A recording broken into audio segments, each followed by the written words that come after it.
You're watching Suck Professor. Hello, everybody. It's me, Hank. I'm joined by James. James, otherwise known as Baby James. Hey, cutie. What's up? What's up? Mama's here. So, hey, everybody. Baby Driver. James and I went to see the film opening day. No, not really. Friday. We caught a matinee. A couple of bros checking out a film, and we're here to review it for everybody. Hopefully, we'll keep it under 20 hours. There were about 3 people in the theater, counting us. It was a small crowd, but it was middle of the day Fridays. Yeah. But big movie. People are excited about this. This thing has had a lot of hype. I hadn't heard about it until you told me about it. But you fucking ruined my point. I saw a lot on Twitter, a lot of people talking, oh my god, Baby Driver, oh my god, and so like so I got in my head that this thing is amazing. My expectations got raised to 11 out of 10. I'm a big fan of Kevin Spacey, but I didn't know he was in it before I didn't know I went to see it. Yeah. But seeing him in it made me think, oh, maybe this is good. Yeah. Kevin Spacey usually does good roles, but so here, the movie's about a guy who's a little weird. He's fucked up in the head. He's got the tinnitus, which I got. Yeah. My ears sound like this all the time. Which you got from a traumatic childhood experience, which yes. we won't give too much into if you still want to see the movie. I got it from a traumatic childhood experience too, when my brother's friend deleted my save game in Phantasy Star 2 on Sega Genesis. Motherfucker! I will pay a price for my whole... No, I don't know. But I haven't heard Silence in about 10 years, and it's a fucking living nightmare. So I relate to that part of the story. But anyway, he's a driver for a gang, a criminal gang. A little criminal syndicate, I would say. Yeah, a little group of... organized by... Oh, yeah, by the way, spoilers, everybody, so watch the fight. Mild spoilers. Yeah.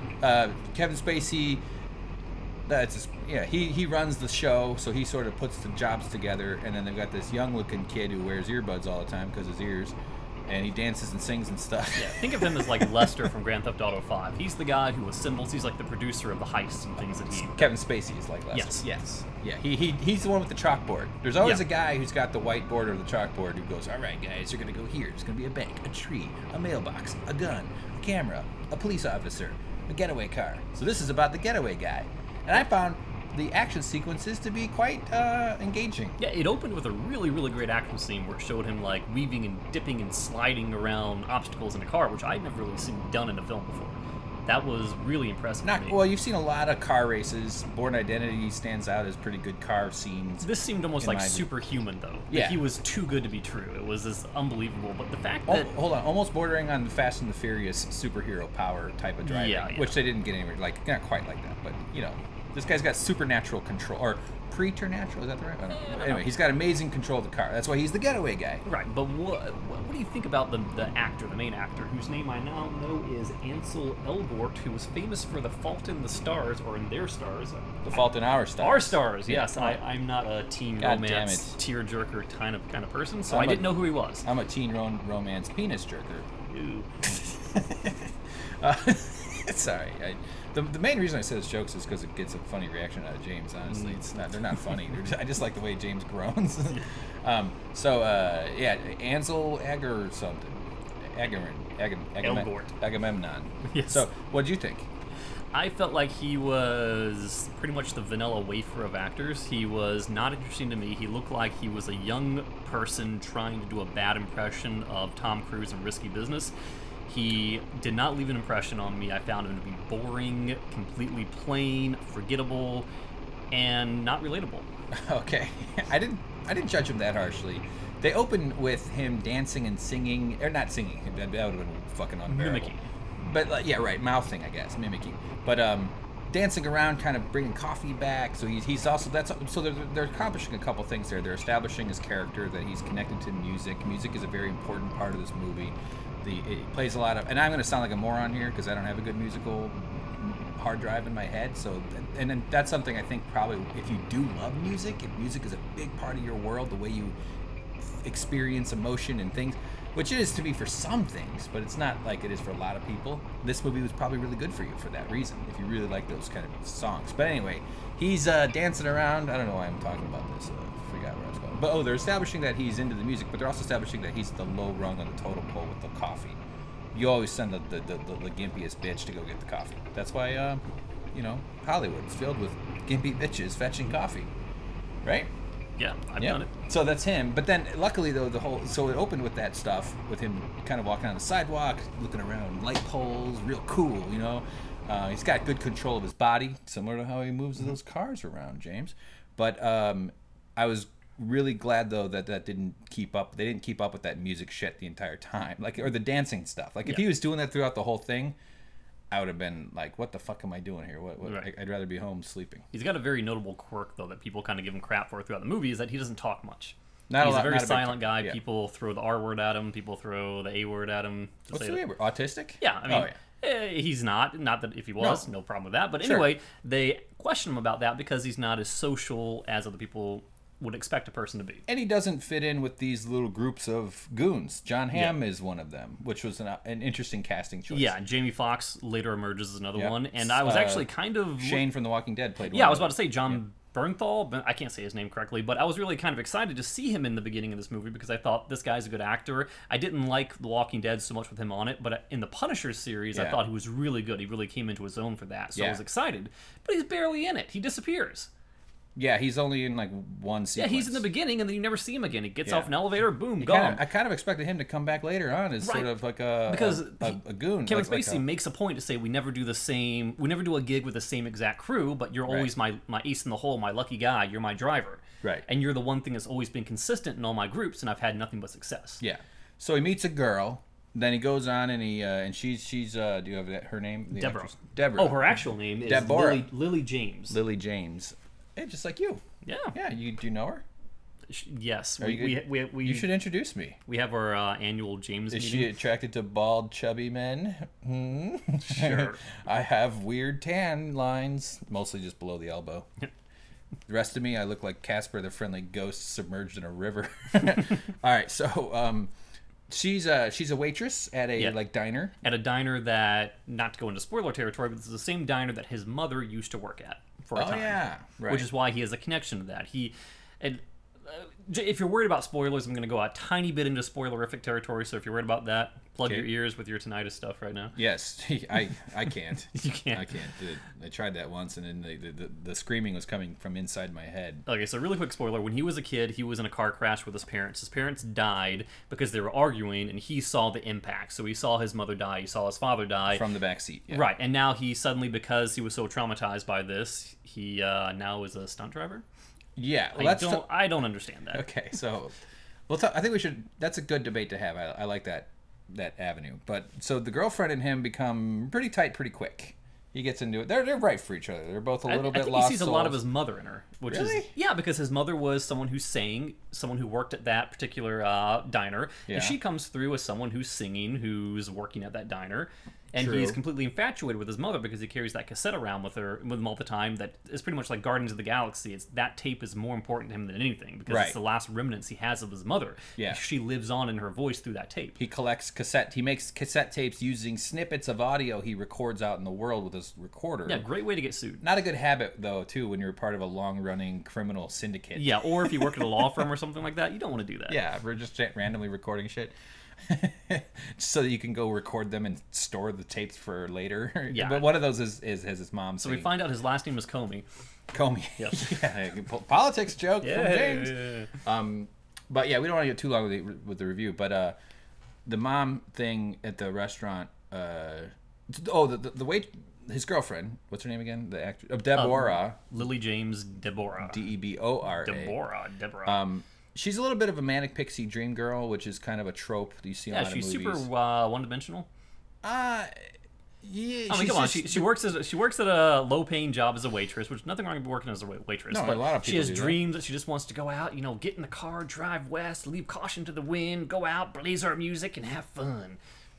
One-dimensional. Sounds like a three-dimensional woman to me, James. Yeah. But immediately though, she picks up his recorder and she sings into it, and they have this perfect rapport right away. And she sort of leads the way and so kind of breaking him out of his shell.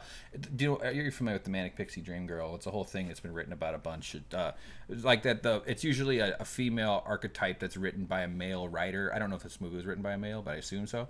And it's generally they're like You, Me, and Dupree is a classic example of the manic pixie dream girl. It's just a super simple, and she is kind of one-dimensional. It's like a overly simplistic fantasy woman that sort of has this kind of energy about her that makes the male character figure out something about his life and really helps him. So it's not. She's an object. I'm hoping to find one in real life, No. but they don't exist in real life. That's the point. Women are more complicated than that because they're human beings. So anyway, that's not necessarily criticism, but crap, now we're getting over 10 minutes. I wanted to be under 10. Fuck. Okay, only other thing I want to talk about is Jamie Foxx comes onto the scene as one of the henchmen, one of the heists. Yeah. And he himself is a one-dimensional character. He is loathsome. His whole shtick is that no matter where he goes, no matter how low a price an item is, he has to steal it, and then he kills people for no apparent reason. It makes no sense. This is the kind of guy who's he's loose cannon. Right, he's supposed to lead a low... We actually open the movie with a scene where one of the guys, I think his name was JD, leaves behind one of his weapons, and that is worthy of having him murdered by Kevin Spacey. We see his body shot in the chest in the trunk of a car because he left a shotgun behind. Yeah. And yet now we have this guy, Jamie Foxx, killing people, leaving bodies all over the place for no particular reason whatsoever, leaving a trail of blood and crime leading right back to Kevin Spacey. Nothing happens to him. He's just, he's like the archetype of just the super out of control tough guy who doesn't take shit from anybody no matter how small the interaction is. And then you have the Bonnie and Clyde stereotype, John Hamm and his girlfriend, which is one-dimensional. Very one-dimensional. Yeah, so the kind of like, so I said we're going to talk about the stunt driver thing because he was traumatized as a kid in a car crash, and you think it's crazy that he became a stunt or a getaway driver, I guess. You think there's some like moral philosophical thing where it's like he didn't have the power to turn the wheel to save his parents, and now that he's in the driver's seat, he's in control of his destiny. Now he can turn the wheel. It's a good explanation as I've ever heard. I hate that. Well, you just came up with it. I know, I hate myself for it. I'm saying my disagreement with you isn't that, because I agree it's unlikely that if you're if the defining trauma of your life is this car crash that killed your parents and you're a kid, you're unlikely to get a job that requires you to be in a car and driving cars. That's just just seems unlikely.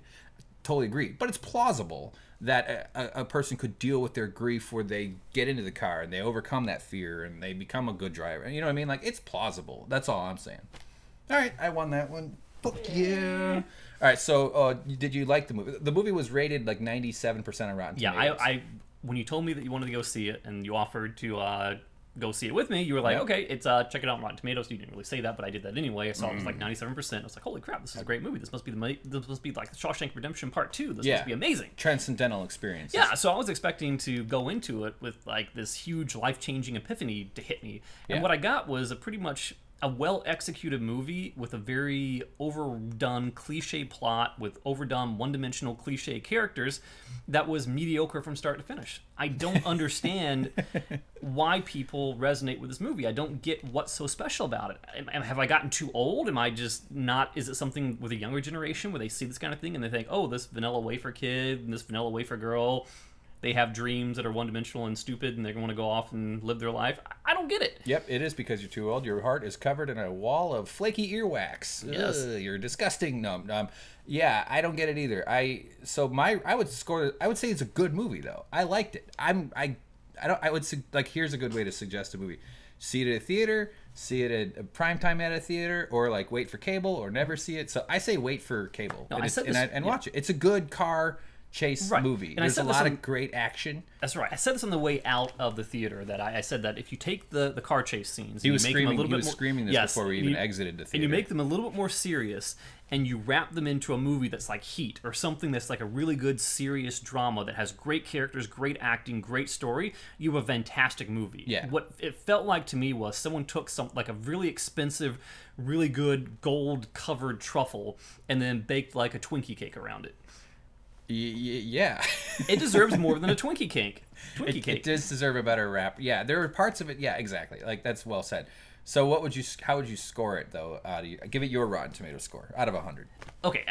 The thing is, you can only rate a movie based on how well it accomplished what it was trying to accomplish. This was not trying to win any Oscars, so in trying to do what it was trying to do, I'd have to give it probably a 65 or so. Okay. All right. That's a big difference from 97. You're really bucking the trend here, buddy. I wasn't bored by it per se, but I was sitting there the whole time waiting. When is this going to grab me? When is this huge emotional impact going to hit me? Yeah. When is this great moment that's worthy of this 97% Rotten Tomatoes score going to flourish on the screen and open my eyes? Yeah. It never came. This better be like fucking Schindler's List or Office Space or something legendary. Yeah. Has the bar lowered this much, or am I just being unfair? I don't think you're being unfair. I would give it a low 80s. I liked it more than you did. I think it was a really well-made movie. The musical stuff, which I wish I had the more of a capacity to even appreciate it, because I don't have that library in my head to be like, oh, that's Otis Redding, and you know, I don't know what fucking. But the story just kind of crumbles upon further inspection, further reflection. Like the whole Kevin Spacey thing at the very end. This is a big spoiler, by the way. So, but the very end. Should I say this one? I don't know. Oh, if you've warned people, big spoiler here, guys. Kevin Spacey is very angry. Things go poorly, as these things tend to go. But then he just completely changes his mind and kills him. He doesn't kill himself, but he puts himself in a situation that he would never have done that based on the way he was talking 2 minutes prior. Right, and a little bit more spoiler, the whole motivation is that the kid gets into a life of crime early on after his parents die because he's an orphan, basically. He's taken in by an older man who's convalescent or something like that. Oh, yeah, the guy, his foster father. Yeah, his foster father. Yeah. But he steals the wrong car. The car ends up belonging to Kevin Spacey. Kevin Spacey had some sort of valuable stuff in the trunk, which mean that he incurred a debt to Kevin Spacey, so he had to keep doing these jobs, and he was saying, okay, 1 more job, 2 more jobs, 3 more jobs, whatnot, until he's paid off his debt and he can walk free. But it turns out Kevin Spacey doesn't want to let him free. He wants to keep him, embroiled in the life of crime because he makes him a lot of money. Yeah. So he won't let him go. So something happens. Their relationship gets tarnished a little bit, but still, Kevin Spacey seems to sacrifice himself for this kid when he really had no real motivation to do that. Yeah, it didn't make sense. No, it wasn't serving any greater good. It wasn't serving. He wasn't like a father figure to him. He didn't care about him. Yeah, and maybe he had a moment of epiphany to like sacrifice his life or to acknowledge his own life of being a criminal and put it in harm's way in order to save this innocent kid. Yeah. Even though the kid's not so innocent after 10 years of being But we're supposed to feel sympathetic for him because all these character witnesses that you see at the very end, people say, oh, he was good.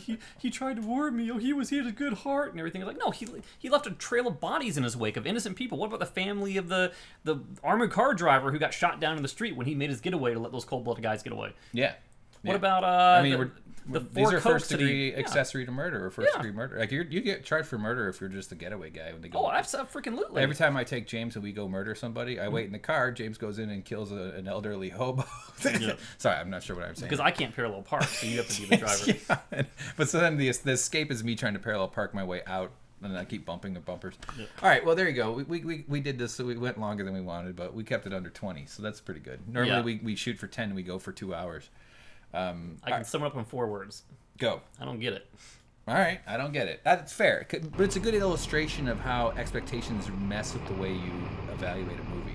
Had I gone in there expecting a 65 score movie, like you kind of say, and it was a little better, I'd have been like, dude, awesome, I had a great time, so glad I went. But instead I went in there expecting to have my soul charged by some cosmic experience because I was near 100% score, and then I go, not that the entire thing is based off that one score. I saw other references on Twitter and stuff, but yeah, that's it. So Baby Driver. Hopefully there's Baby Driver 2, Toddler Driver. Get it? Because he's grown up a little bit. I would have enjoyed it if there's just like a baby in the driver's seat in the car and they just okay, no. I was gonna say slams into a brick wall and explodes. It's like, oh wait, then there's the baby in the car. That's Baby's Day Out. The baby ejects at the last second. Yeah. That would be a 10 out of 10. And it hits Joe Mantegna right in the face. Yeah. Baby's Day Out. Baby's fine, no problems. Or what if he was just a grown man who wears a diaper and he's constantly shitting himself and puking all over his face, and on his chest, and he's just a baby? What if it was a baby from Dirty Dancing? Good. I had the time of my life. I love that scene. Yeah. Oh man, Dirty Dancing is such a good movie to jerk off. I mean, to watch. All right. Nobody puts baby in the corner. Nobody puts baby in the corner. All right. Well, anyway, James, B-A-B-Y, James. I put this baby in the corner. How dare you? Because it deserves to sit in the corner because it knows what it did. I'm sorry, Daddy. Grown men that still wear diapers, man. Like, I'll wear a diaper just because I don't want to get up and go pee. But otherwise, it doesn't make any sense. All right, guys. Thanks for liking our show. Like and subscribe. Tell us what other stuff you want us to see us do. Never. Patreon, which isn't even up, but maybe it is. I don't know. It might be by the time you watch this. Probably not. This is the worst run YouTube channel in fucking history. It's really, let's be honest, it's a mess, and it's all me. James. It's pretty much. It's not pretty much. It's literally all me. James is horrible. It's all James's fault. Yep. No. JK. James keeps my tummy filled with chips and salsa and love. So I'll see y'all later. Thanks so much. James, turn on the car. We gotta go. Vroom, vroom. Wait, that's your job. You're the driver. Wait, no, I'm the vroom, vroom, vroom. Boom. Take that, cops. Shoot them, James. Shoot them. Use your weapon.